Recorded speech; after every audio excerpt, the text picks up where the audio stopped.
word why. What a curious word. The kind of word that can make us cringe, feel defensive, or even distant. But you know, sometimes why is the key. A key that can unlock so much to our lives. Join me as we explore the why with fascinating contributors to the world, those that entertain us, inform us, teach us about life, and if we're lucky, inspire the next in all of us. I'm your host, Dr. Rod Berger, and welcome to Headroom, a production of Rainlight and co-produced by Old Soul. Let's go. Welcome to a special edition of Headroom. You know, I recently spoke about a very humbling honor to be included into the book, The Voices of the Future, as a noted voice for my storytelling pursuits and adventures. And part of that experience was to thumb through and get to know the other voices that had been recognized for their work to date, the work that they are forecasting ahead for themselves and others, and the impact that they are having across time and space. Well, Professor Henrik von Scheel is that voice. And today, I warn you to buckle up, put a seatbelt on, sit down, make sure your coffee is maybe further than arm's length so it doesn't spill. We don't want anybody injured in listening to Headroom today. But Professor von Scheel spends an incredible amount of time with me walking through his work, his life, the influences, the origin of his work as really the godfather of the fourth industrial revolution. He is the one that coined the term. It has evolved into Industry 4.0. And his background is so much like those that we know, maybe it is us. But he grew up learning to live with a severe form of double deficit dyslexia and stuttering. He unknowingly turned his disability into a gift to recognize patterns. So he's devoted over 20 years to the study and research of strategy in the scientific disciplines of patternicity, statistical analysis, and probabilistic analysis. Best known as the most influential futurist of our century, and really the foremost authority on strategy who has evolved the mainstream thinking and management practices of today's businesses. Henrik's work is applied to over 24 national economies. Let me state that again. Applied to over 24 national economies around the world. His work has influenced GDP growth, triggers global themes, and has shaped the performance of 23% of the Fortune 500, the fastest growing companies. He's a professor at Arthur Lock Jack Global School of Business. In 2009, Professor Henrik von Scheel and Professor August Wilhelm Scheer ignited the global digital theme of today. And as part of the advisory council at the Federal Minister of Economy and Technology, they played a significant role in defining Germany's future digital strategy. And thus, the digital agenda was adopted by the European Commission in 2010. The digital agenda is one of Europe's 7 flagships, responsible for 5% of GDP. It's evolved into the global digital theme we use across the world. He's an incredible individual who shares stories that are visual. I think they are visceral. And if they don't challenge the way in which you think and the way in which you go about your day, well, then, my friends, I have done you a disservice as your facilitator of a conversation that, quite frankly, I had to have a seatbelt on for, because we talk about themes and topics that maybe many of us think about on some level at a periphery, but maybe not during our day-to-day lives. But increasingly, I think that we will be, as technology advances and our understanding of ourselves and what is possible continue to evolve. Enjoy. Sometimes I actually make the human mistake of thinking that I have found a destination or an endpoint in the way in which I think, the experiences that I have, and the people that inform the path that I have taken and or may take in the future. And then I have another experience, and I come in contact with someone who challenges my thinking, that expands my thinking, and makes me question far beyond my own being and where I reside, but the impact I have and the way in which the world is matriculating across time and space. This is an incredible opportunity, not just for me, but I think for all of you. And I'll say at the outset, I was very fortunate to be included into a book entitled Voices of the Future, out of Dubai. And in there is he is if not the voice of the future. This is me speaking, so very subjective. But Professor Henrik von Scheel, uh, he is, so many of you know him. He's the originator of the fourth industrial revolution that has evolved into Industry 4.0. He is working on agendas at the country level across our planet. You are doing the work, Henrik. I want to start with this. I know that you are open about growing up with dyslexia, and there are so many young people now that we were saying off air, talking about what it might be like to raise children in today's day and age, and the challenges that both kids and parents and families of all um, organized types are facing.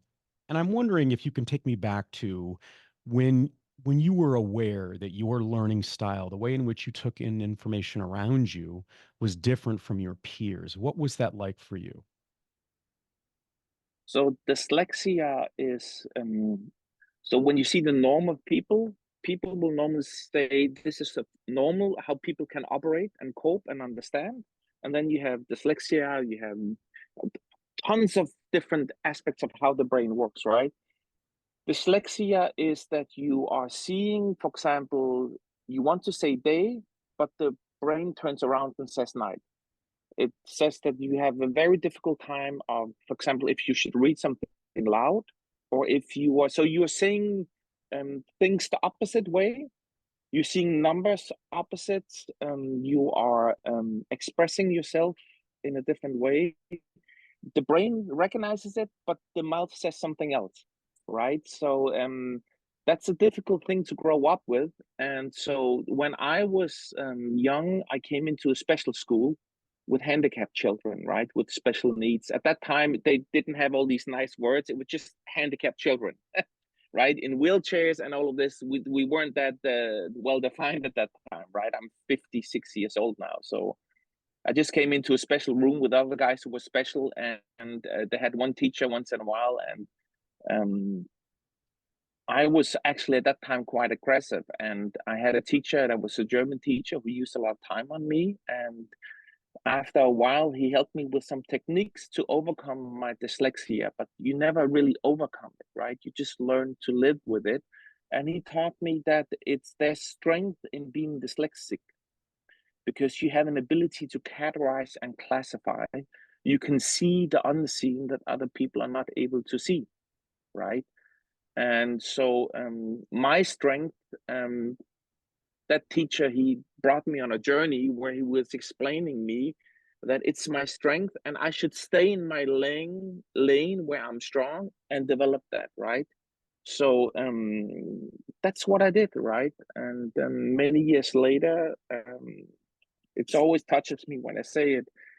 I went to his funeral many, many years ago. I think it was in 2001 or two. And I was actually the only person that was at this funeral. And I was wondering, what did that person put in me? And how did he help me? I wish I could tell him how much effort it gave me, how much hope he gave me, and the path he put me on, right? This path put me on that I wanted to go to university. And my dad was an old fashioned guy. And he said, university is it's not going to be the big thing, right?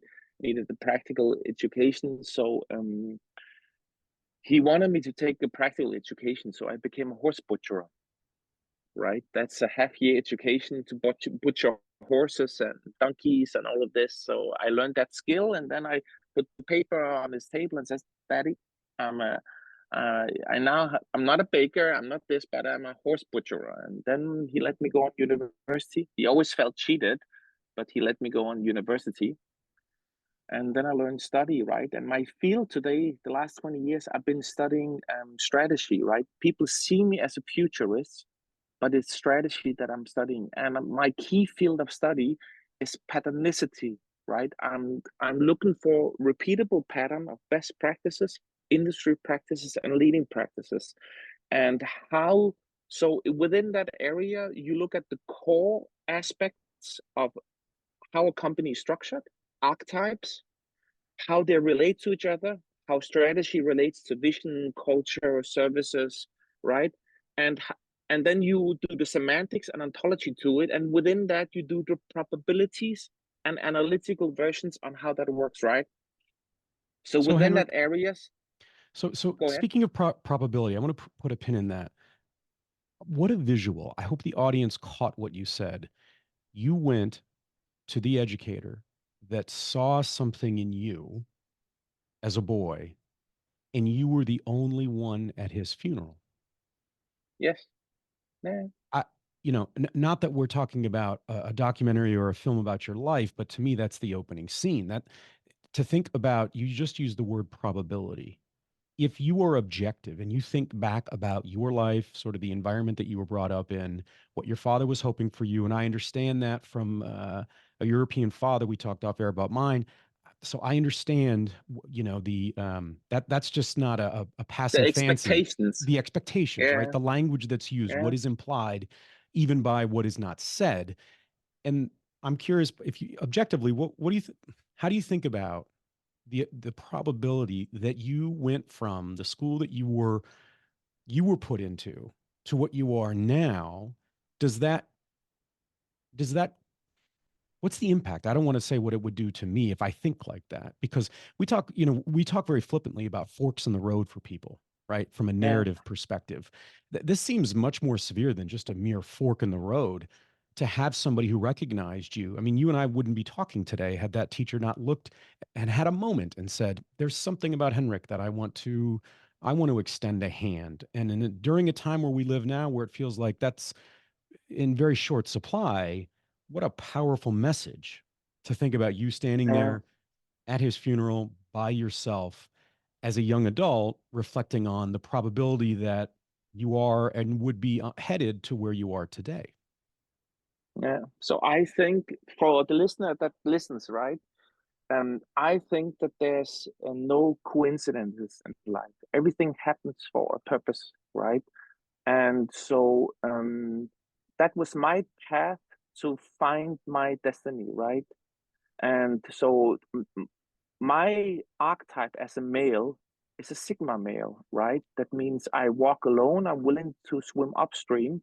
I always thought that destiny is found by swimming upstream, right?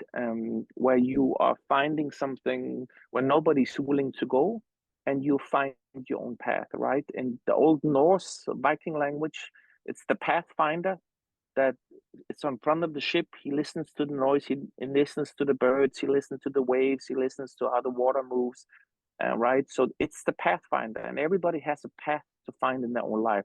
I think nobody is designed wrong. Everybody is designed uniquely with a different palettes of piano strings. And if you are able to see yourself as not designed like the other ones you compare, but you see yourself as a unique instrument that can play something and reach a tone of something that nobody else can reach, then everybody will find their own destiny. So I hope that the listener that listens to this and feels that they are wrong with something or they're not perfect with something, that everybody is designed uniquely in a way there's nobody like. Every person is so unique. That means if you know and learn and use discipline to develop your skills, you will be good at it, right? There's a common lie around to youth and young people today, right? The future looks bright. And then we add the sentence, follow your passion. That is fundamentally wrong. Because if I would follow my passion, well, my passion is an emotion, it's fleeting, right? I need to apply discipline to learn new skills and build new competencies. And by applying new competencies, I can reach and find passion in cooking, find passion in music, find passion in many things, right? It's by applying skills you develop passion for something, right? So that's my view, and that's my own truth that I found, right? That's what I gave to my boys too, right? Um, And let's talk about then the relationship to information.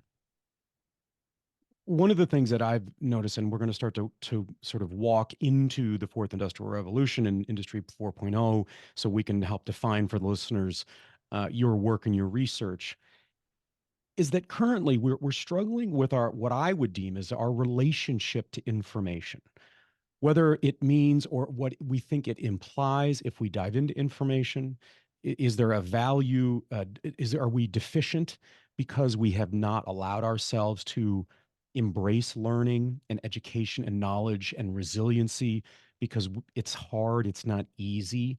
Um, when did you start to have a good relationship with gathering information and feeling that even if it was new information, new data points coming in as a teenager, as a young adult, where you felt it's almost like you're going to the gym, you're exercising, and you know what you're doing and you feel comfortable with it. You don't know what the outcome's going to be, but you're okay with that. I feel like that is an art and a science that we have lost in great in a great deal, especially with our young people. I think we're catering so much that we're losing I think our appetite to, feed the beast, we'll say in America, feed the beast, mm, right? And feed the beast is a kid yeah. or a young person that loves to learn and is willing to take on a challenge, even if the information is hard.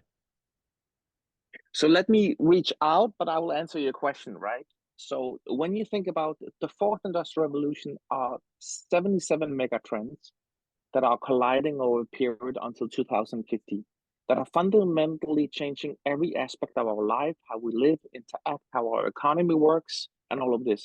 And I will go through with you later on the 8 phases where we are, right? The core of the fourth industrial revolution is the human being, right?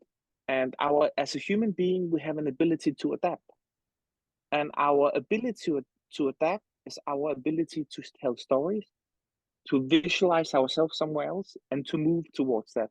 Build new capabilities, seeing technologies, seeing scientific improvements, seeing how we can add strategy to it, to add value in economy models, in business models, for environment, for all of these aspects, right? For the improvement of society, right? So people know me as the Industry 4.0 originator, right? But I've done a lot of research, right? For example, the research on what have we done as human beings the last 120 years? What are our accomplishments, right? We have come the last 100 years further than we have ever come in human history. Just the last 100 years in medical and in equal rights, in social aspects, and how we treat each other. We have boosted like in no man's time, right? And even though today we feel like we carry the world on our shoulder, right? But it's not true, right? We have managed all the problems before. We have a better life. We each of us live like kings. We have more opportunities. We have more capabilities. We have more insight. We have more knowledge. Our lever point to move something is greater than ever before, right? But we feel more lonely. But we are not more lonely than the people 100 years ago, right? I mean, like we are born and we die alone. And everything we do in between is we seek connection of a reflection of ourselves, how we connect to ourselves, right? But the version of us, how we express to adapt to, we learn sports, we learn friends, where we build one identity, then we get to work, we build another identity, we get a lover, we get a friend, we become a husband, we become a father. All of these are different versions of identity of us where we see ourselves, right? Today, we have a digital identity. right? And the Industry 4.0 is the linkage between the physical, the digital, and the virtual world, right? The challenge we have with this, it can only integrate my digital version of me as much as I can type it, right? And the next version we move into the Industry 4.0 is the bio-revolution. This is where this becomes part of me, So the phone for the right? listeners. So the phone is the digital representation. The phone is the digital representation, but that becomes part of me because my cell, my body will interact with all of this, right? That means everything in bio software, right? Bio infrastructure, cellular infrastructure, biomaterial, bio agriculture, right? How we eat, how we cure ourselves, how we manage our body, how we change our reality, because the data is not on my phone anymore. The data is carried by me, right? And this is where the Web 3.0 changes. This is where the internet, Web 3.0 was the wet dream for blockchain and an AI, and none of this happened because AI and blockchain is profit driven. So they had no interest to protect the information of the consumer from in and out. But in the bio revolution, my information of me, my data of my physical body is my data. And the Web 3.0 will be the linkage that will protect me, and I can make money on my information, and I can consume the information that I demand, right? So all this product we are today on the internet, we are the product, is turned around, and it's turned around really fast, right? Everybody's so excited about AI. US is the innovator of the world, right?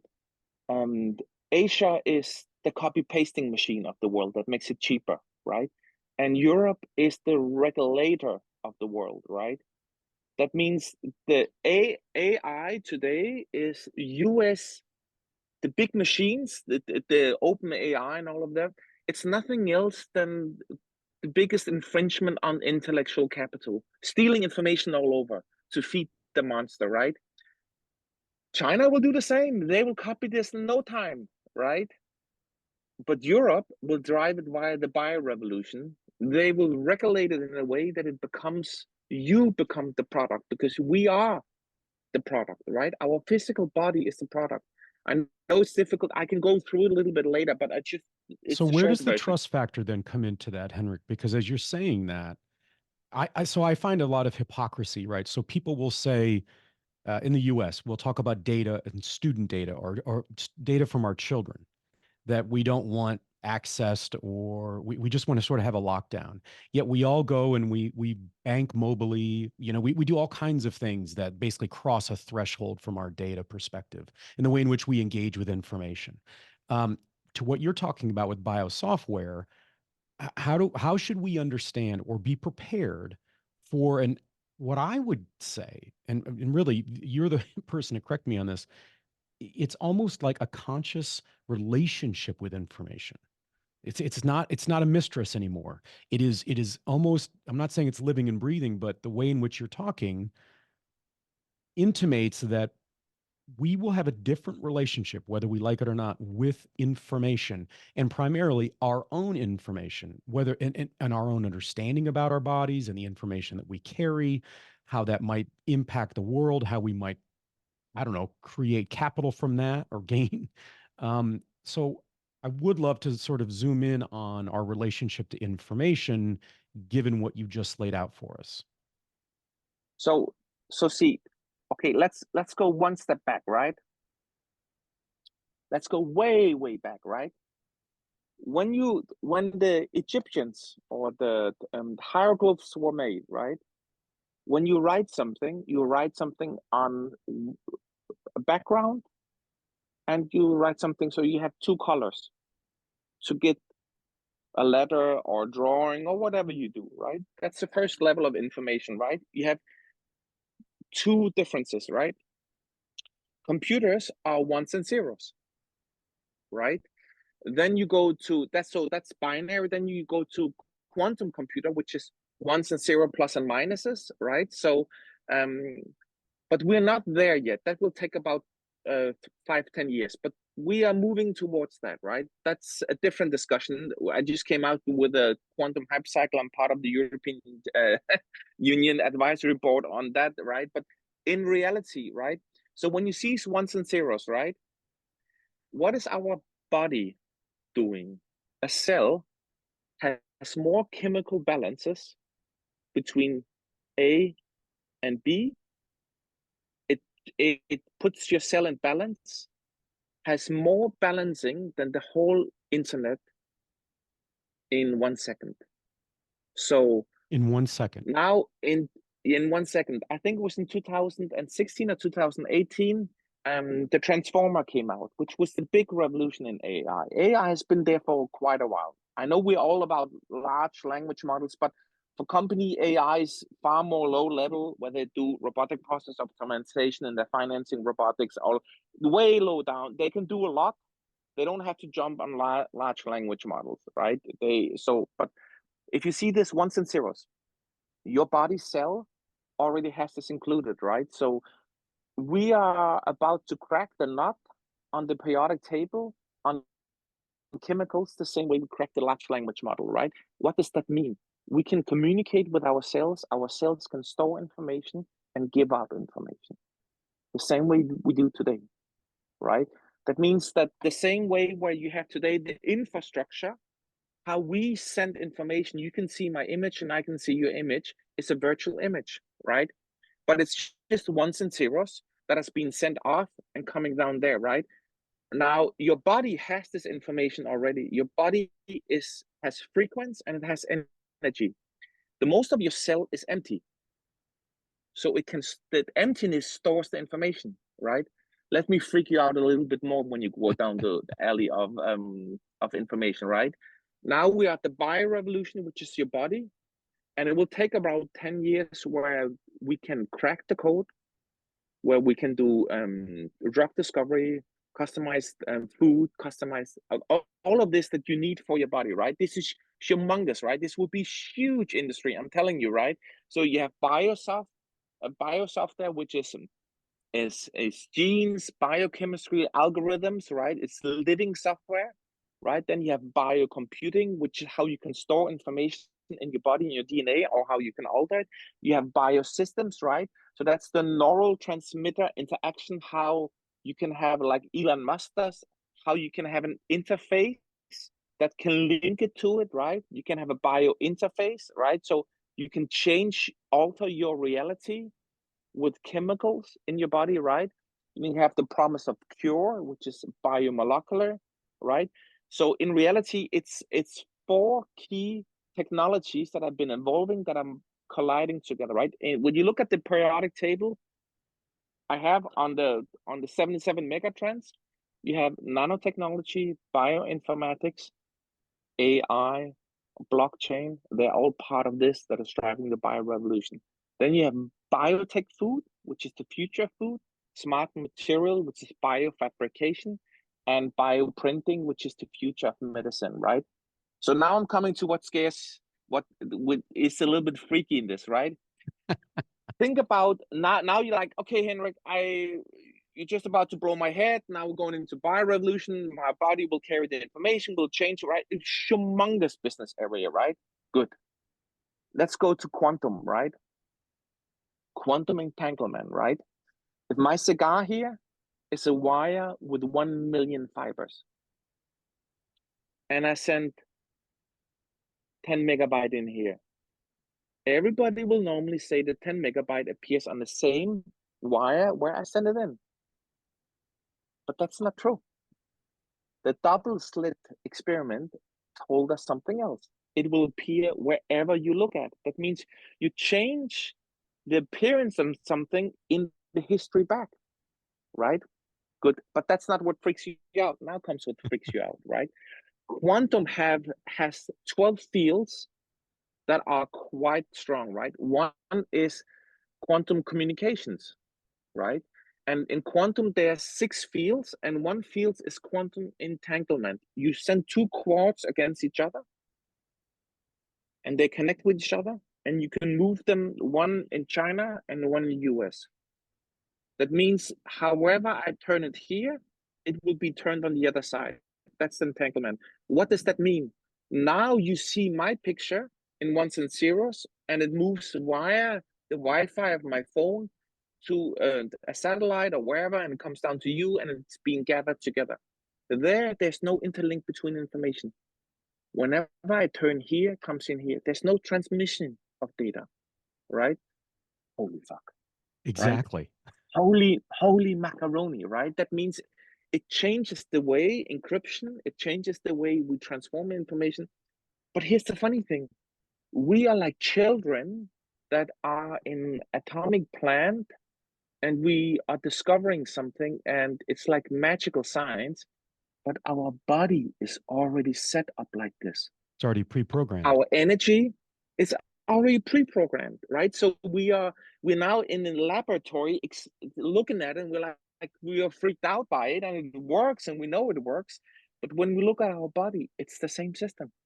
Isn't the irony from a storytelling perspective, right? You always see movies and sort of just Yeah, good cinema is that the answer is always within ourselves, right? Sort of the yeah. quandary that a character has, a conflict.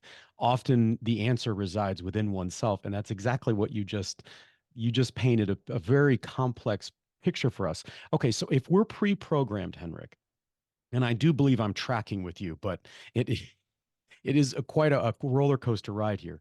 Um, how should we think about the emotional roller coaster that will, I would think, come with a world that you just described? In essence, are we socially prepared for what that we may be Yeah. at a molecular level, but does that mean that we are socially prepared if we are truly sort of infantile in our understanding of what we truly hold in our physical bodies and how that then relates to a world that we will Yeah. develop? So at the European Union, I was an advisor to European AI Act, right? The first regulatory element on AI, right? And my voice was quite strong, right? I've been doing the digitalization, right? The digital agenda you have today comes from me. I was at the advisory board there. I told them at that time, guys, we need to regulate it in order to make sure that children below 14 are not getting access to social media digitalization before they're old, right? Ah, they left it to the parents. That is the nightmare of every parenthood, right? Today, right? So, okay, at the AI Act, I came with a very strong voice to all these commissioners, and I told them, guys, we did the mistake in digitalization. We should not do the same mistake with AI. AI alters the evolution of human development, right? Humans have not connected all their um, chords and emotional understanding of how they categorize, classify, understand things before they're 21. So my suggestion to the European Union Commission at that time was saying everybody below 21 should not have access to ChatGPT or AI models. Why? Because you give them answers and they should learn to fail and understand in order to progress. If you're giving them the answer, you're giving them you take away the ability for them to innovate, right? So let me come a little bit with the innovation, because innovation is often misunderstood, right? Because we feel that innovation comes by whiteboarding and we put some ideas up and everybody's so excited and yes, yes, yes, we're so innovative and creative. You're just by design, they're mind masturbating. They feel they're doing something, but they're not doing anything, They're right? playing In the house. reality, right? Yes, there's two aspects. There's transformation and there's innovation. You have to create something new before it comes. Now, innovation only comes in human beings in three forms, right? One form is if you have a child, so you know that quite well, right? If you tell it now it's time, 1 hour television is done. Now you go play. The child will rebel. It will do a tantrum, drama queen, right? Then it will look at the Lego. It will look at everything it has. When boredom kicks in, innovation takes in. We as human beings, we don't like boredom, right? That means we need peace and quiet in order to be innovative. Our minds cannot stand still, right? So the boredomness to enter is important. That the answer is not presented is important, because if you don't have the answer, you think about different possibilities, options. It's okay to fail, because failure is part of innovation. That's the second link to it, right? You have to fail to understand, what does it really consist of? What is the archetype? What is the relationship to it?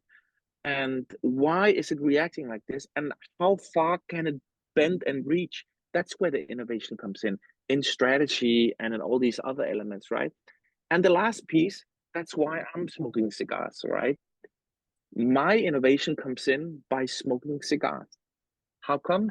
Because it's my element where I can focus on meditating, and I can let my mind go to let something new in, right? That's my personal element. And I believe every person needs to find their own path on how they unlock the innovation. When are you coming into the flow where things can arrive, when you're not occupied to doing things, but you can match things. You don't have to have answers. You put them on a shelf in your mind. And then when the time comes, it just flows. You can take it from a shelf and you can innovate, right? I know exactly what you, that's how I am, exactly to your point around a cigar in my writing and the way that it allows me to understand that flow state. So that resonates with me greatly. To your point, which I can only imagine the responses you got when you said, you know, up until you're 21, you shouldn't have access to AI. I would think that if we are stewards of this planet and our species, we would think about deconstructing, reconstructing, blowing it up, thinking about a new way to educate young people. Do you see changes that will need to be made fundamentally within our education system to be able to live in a world where biosoftware is a part of our daily, it's just a part of our life and the way in which we engage in the Yeah. world? I definitely think, I'm a professor, so I definitely think we should change the education system, right? I definitely think that our research today is woke, right? I've written over 120 research papers. I'm normally producing every year about 4 research papers, right? I'm quite aggressive because I love it, right? But the last 2 years, I actually haven't done it, right? Because you have to have the theme of sustainability on it, right? You have to have a female on it, right? And in research, um, in my field of research, I don't even know a female that is doing patternicity in strategy and features They're and humans. Is that what you're looks at the saying? patterns and all of it. Yeah, what? That it's not based on gender from your perspective. Yeah, but in order to publish something, you need to have a female on it, and you need to add the topic of sustainability. What effect does it have on the environment? What effect have? You know what, guys? I'm focusing on strategy, on strategic models, competitive models, right? On how to implement different the 7 mega trends, how to implement and how which industries to impact. I'm not focused. Yes, part of it.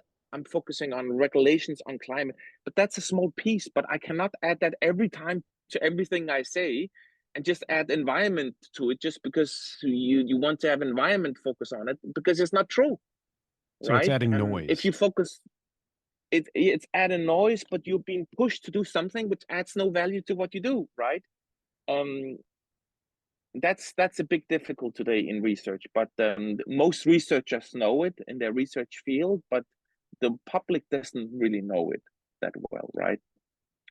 So I should also say, I mean, like, if we should have future skills, the future is built on engineers. Everybody focus on that we need to AI and AI prompting and all of this, right? There's 2 skills that everybody should focus on. Everybody should be a project manager.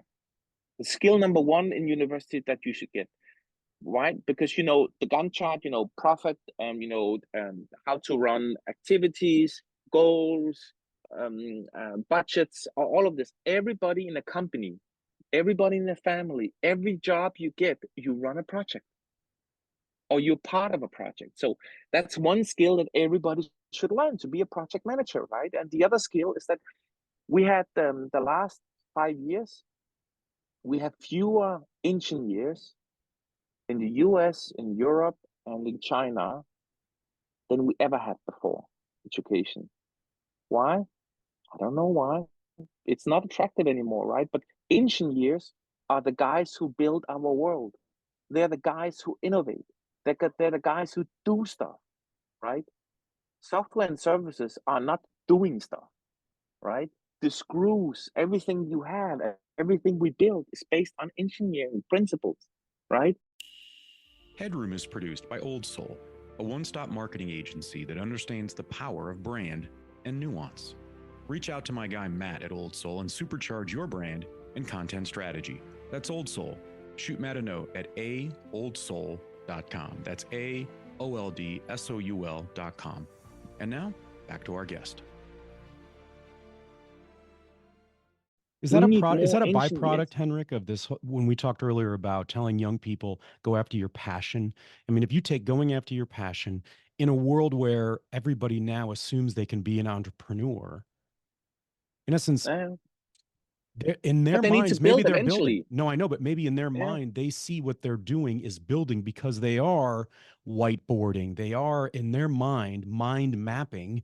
And for them, it's a new form of building. But for those of us of a different generation, we look at that and say, well, no, that's just you're selling, your sales, right? That this is a very yeah, different skill set than building and living within the earth, right? Sort of it's a different mentality. And I'm just wondering if that's a byproduct because we are setting them yeah. up to be everybody wins, everybody has a great Mm. idea.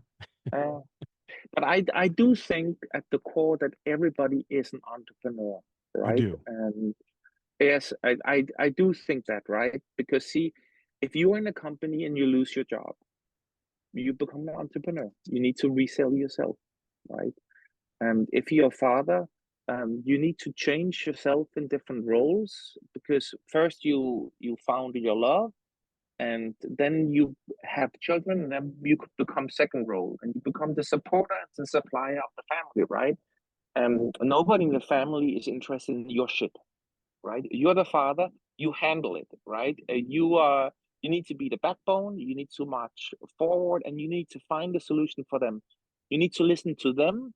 Nobody's interested in you, right? Because you are the guy who makes everything work. Everybody will appreciate you, but the role of a father is different, right? You are responsible for the creatures you set on that path, right?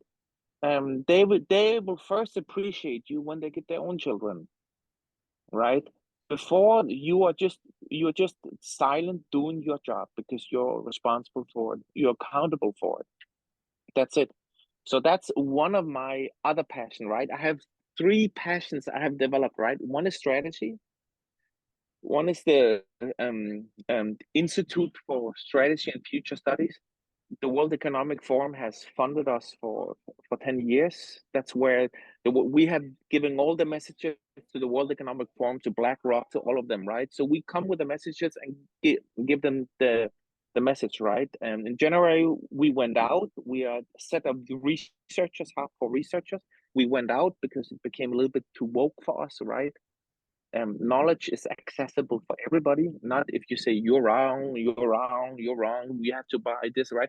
There's no true version on how you apply it. You're just different evolution steps away, right? So to say that China is wrong and Saudi is wrong and they're wrong, guys, we're all sitting on a table. We're all part of human race. We should all evolve our society where we are. China has evolved their society in speedo time from here to middle class, right?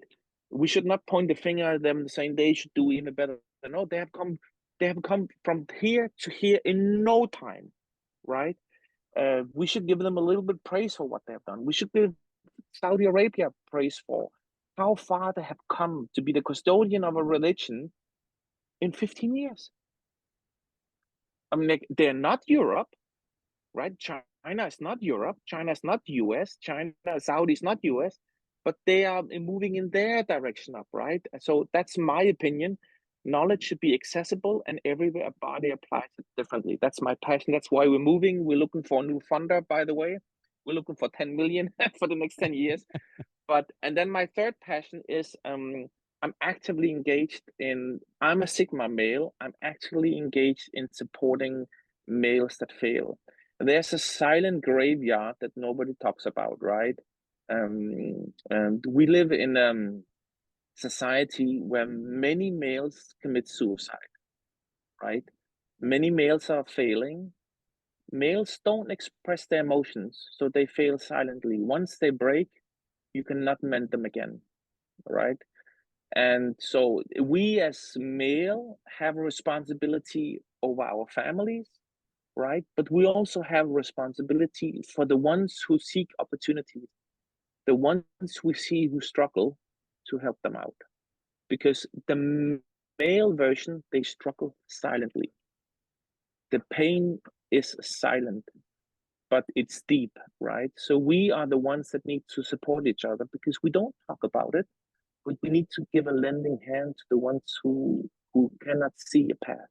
We need to shine light where there is no light for them. They will never ask for it. They won't. They won't. It's incredibly well said. I remember back during my mental health days. I remember there was a young student, Henrik, who none of the teachers in high school knew his name. They didn't know his name. Yeah, He was silent. Yet he wore a bright orange University of Tennessee football jersey every day. yeah, And yet, where was the focus? The focus was on the boys or the students that were making the loudest noise, the greatest disturbance. And yet, that was the kid that I deemed needing the most assistance because he was yeah, suffering in silence. And I think that you've done that quite eloquently in your position. I want to make sure that we get in because I think maybe this is the parent in me, Henrik, or maybe this is the yeah, traveler in me who's been very honored and privileged to be able to see different parts of the world at different stages of development. Can you talk a little bit about 2050 and notably about what you talk about one fourth of species on our planet and the impact, the change by 2025, not even 2050. I mean, some of yeah, these, I don't even know what adjective to apply to this. So I'll give you the floor on this, but talk a little bit about where we're basically rounding into 2025 here. That gives us yeah. 25 years, and yet you have given some pretty um, dark, maybe realistic forecast for where we are approaching quite quickly. Yeah. So how we do it in science is we actually look at the archetype of the mega trends. And a mega trend has two versions. It has a male and a female version to it, right? So like AI is a mega trend. It can be used as it impacts your organization, which has capabilities, how you operate. So you have elements you need to adapt to, right? Shadow AI, like regulations, like how you can automate your warehouse management, how you can gather better information for your employees, how you can do robotic process optimization on your payments, on your financing, and all of this, right? So that's transformation. That's where you are reacting to something to stay in business, to compete with your competitors, and to be minimum as good as, right? And then there's the other part of a trend where you are proactively investing, prototyping and failing to find new opportunities to use AI to do your own AI agent model, to serve your customers better, to consolidate your supply chain, to get more lean in your pricing, to comply with regulations before, for example, CBAM or carbon credit and all of this. You try to leverage financial assets via this. So you try to be really street smart to innovate, right? So when you look at all these trends that have an innovation portion and a transformation portion to it, one you have to be proactive and one you have to react to, right? These 77 mega trends, they collide together. In 2008, when I did the strategy for Germany, where we discovered the Industry 4.0, we realized five trends were merging together, right? That's what you see in your phone today. Your phone in 2009 was not like this, right? Your phone at that time was you had the internet, you have a mobile phone, and you're on that was merging together one in big data, right? We realized these five trends were colliding together. And Professor Scheer and Henrik they're like giants, and they're my mentors. And I was drinking with them, and we suddenly realized, holy macaroni, it's not five trends, it's 77 mega trends. And since 2009, we have not added one. We're looking at it all the time, and we're looking at the aspects, right? And when they collide together, they create an exponential compounding effect, not an exponential effect, a compounding effect, right? And the compounding effect is in the first wave, it's the digital revolution, right? The next wave is the technology revolution. So the consolidation of several technology, blockchain, AI is also one of that, right? And then we have the next one is the environment regulation or a revolution, right? Where the biggest change in our economic system is that the net carbon zero or net zero becomes an economic asset, both for companies and in the economic systems. For the people that don't know and don't look at the economic system, the European Central Bank went off to measure GDP, to measure carbon credit emission of a person. That's huge. Normally, Rod, they would look at how old you are, how much your output is, your GDP, and based on this, the central bank can print money. They changed that in European Union. Why? Because you can print more money based on the carbon emission of a person when you have an older generation coming, right? So they're just being smart, street smart, right? So the other central banks will follow this the same way, right? So then the next revolution is the economic revolution. We're just passing the economic revolution. The politicians are being very silent about it, right? But our economic models are not working anymore. Our growth models are not working anymore. Our productivity models are not working anymore. I've been working on all of them. And all of these guys who got the Nobel Prize for all of this, these models aren't working anymore. They don't make any sense. We have debt like crazy. We're printing money like we're in a strip club. I mean, it's like this is like makes no sense for any economy, right? The U.S. economy, any other economy, is running totally out of debt. It's like crazy. I mean, a normal economist who has a family says, "This is my income and this is my spending." The balance sheet does not work anymore. The balance sheet does not work anymore. We are actually, the world is in a recession and everybody is denying it. We're in an economic recession, right? So that's a big thing, right? So now we're moving into the bio revolution, and then we're moving into the consumer revolution, and then we're moving into the fusion revolution, and then into the quantum revolution or the reality revolution, right? So we have a couple of ways to go still, but they're merging fast, right? And is that all Evolutions within like 25 AI, years? it's all within 25 years. And if you ask me if it's stark prediction that the world is going under, no, not really, right? We did a research at the World Economic Forum in 2000 and I think 6, where they asked the Institute for Strategy and Future Studies to assess how many people should we be to be in perfect balance with nature. What we consume and what we give out, and the balance should be there, right? And our assessment was about 2.8 billion people, So we're right? just we're just north of that, Yeah, Henrik. the report was never printed because but we are far north of that, right? Can the earth take more people? Yes. Can we be smarter how we create food? Yes. Can we be smarter how we educate people? Yes.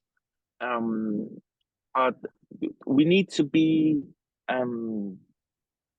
digitalization has opened up that we can educate people all over the world, right? So the technology advances. If we look from where we stand now and how the future looks, everything looks dark, but it still doesn't look dark, right? I have future when I see my grandchildren.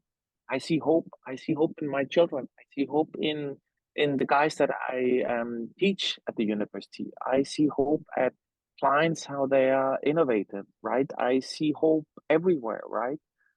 people want to make a difference. And I think the one thing that we have as humans, we have ability to adapt, and we have ability to also to adapt to this, right? Um, so I think human society will mix down to 5 billion eventually anyway, somehow, right? And we will find a smart way how we can live, and the future will be good, and all of this, right? Um, I will remind everybody of one thing, right? So Socrates and Platon in the book about societies and democracies and all this, that one thing, right? Democracy only has a life cycle of 4 generations. Everybody needs to recommit themselves to this, right? There's a fundamental misunderstanding in politics on how society works, but society works in a simple way, right? You have capitalism, which is the male version. It's passive aggressive, it's ruthless, it creates value. If you don't have value creation, job creation, the other version cannot appear, the female version, security, safety, which is democracy, social democracy, right? Social democracy is in principle, there's 3 people here on the table. I have 2 phones, he has 1 phone, and then they assign her as the government that she takes my phone to give to the other one, right? A government is in principle they have license for violence, and they have a license for stealing. They take from me what I have in surplus to give to somebody else. That's called social democracy in principle, but it's actually nothing else than stealing, right? This cannot exist before value has not been created in capitalism. So capitalism by design and democracy has to find a balance that constantly goes like yin and yang, right? You cannot say that one is the ultimate, because they have a balance where they move around all the time, right? So we need value creators, and then we need a system that balances out all the time, right? So today we are splitting the world in what is right, and we're selling the values in Europe that democracy is the right principle and everybody should apply it, but it's not true. If they had not created industry forced to add value, you cannot move towards the other one. So you have to have a mechanism that works in this, right? So that's why everybody needs their own evolution, like everybody's their own family, and they need to find out how that works. US is about to find out how that works too now, right? And Europe needs to rechange that, right? So this model is not a fixed model, it's an evolving model, right? And as long as we remember that it's not that the male version and the female version is good or bad. We need both of them. We need the harmony of both of them to work for society to flourish. Thanks for taking the plunge into Headroom, where we uncover the why behind the what and who impacting our lives. Headroom is a production of Rainlight and co-produced by our friends at Old Soul. I'm your host, Dr. Rod Berger, and this is Headroom.